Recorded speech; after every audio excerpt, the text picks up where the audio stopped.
नमस्कार, मैं हूं उदय और आप देख रहे हैं बिहार उदय न्यूज। दोस्तों, अगर आप वार्ड सदस्य का चुनाव लड़ना चाहते हैं, वार्ड सदस्य नॉमिनेशन करना चाहते हैं, बिहार में त्रिस्तरीय पंचायत चुनाव को लेकर अगर आप तैयारी करना चाहते हैं तो ये वीडियो आपके लिए बड़ा ही उपयोगी हो सकता है। क्यों उपयोगी हो सकता है दोस्तों, हम आज इस वीडियो में आपको एक एक करके बताएंगे।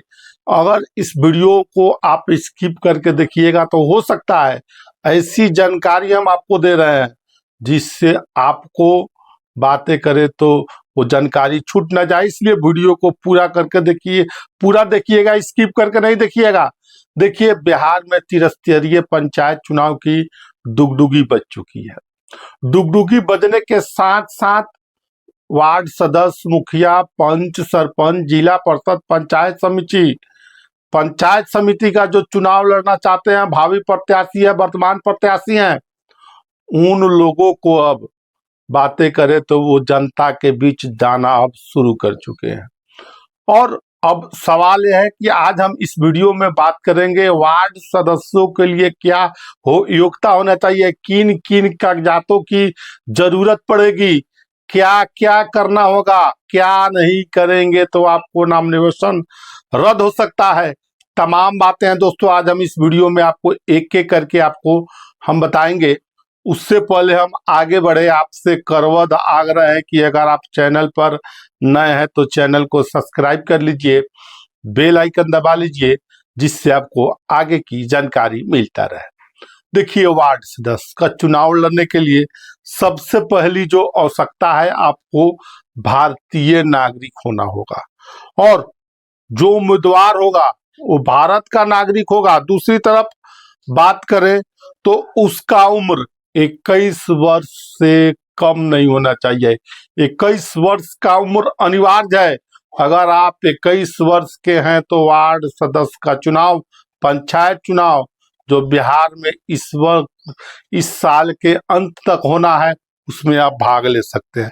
देखिए, दूसरा सबसे बड़ा इसके बाद जो आगे जो आवश्यक बातें हैं, देखिए, आपका मतदाता सूची में नाम, वोटर लिस्ट में सूची में नाम आपका होना चाहिए। और जिस पंचायत के वार्ड सदस्य में चुनाव लड़ते हैं, उस पंचायत के वोटर लिस्ट में नाम होना चाहिए। अगर आपके पास ऐसा नहीं है तो मतदाता में नाम जोड़ने का काम शुरू होने वाला है, शुरू हो गया है, लगभग शुरू हो गया है। इस पर अपनी नाम को जुड़वा ले और बातें करें तो। और अब आगे जो बातें आएगी, जो देखिए, आप जिस भी सामान से आते हैं, एसटी ओबीसी से आते हैं, तो उसके लिए आरक्षित और अनारक्षित सीटों का भी ध्यान रखना जरूरी है।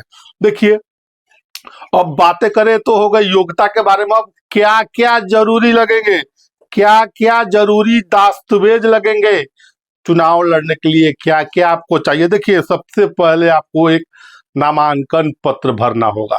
देखिए, नामांकन पत्र किसी जानकार आदमी से भरवाइएगा और हो सके तो वकील से देखकर भरवाइएगा, तो वो बेहतर तरीके से भरेंगे। देखिए, दूसरा दस्तावेज मतदाता पहचान पत्र होना अनिवार्य है और आधार कार्ड। देखिए, मतदाता पहचान पत्र और आधार कार्ड में नाम का स्पेलिंग, नाम सेम होना चाहिए। दूसरी तरफ बातें करें, अगर उदाहरण के लिए समझ लीजिए, अगर आपका नाम विकास कुमार है, आधार कार्ड में और पहचान पत्र में विकास प्रसाद है, तो आप चुनाव नहीं लड़ेंगे। इसलिए अभी आपके पास समय है और समय का सदुपयोग करते हुए अभी से उसको दुरुस्त करवा लीजिए, नहीं तो नाम आधार और पहचान में अलग होगा तो आप चुनाव नहीं लड़ पाइएगा।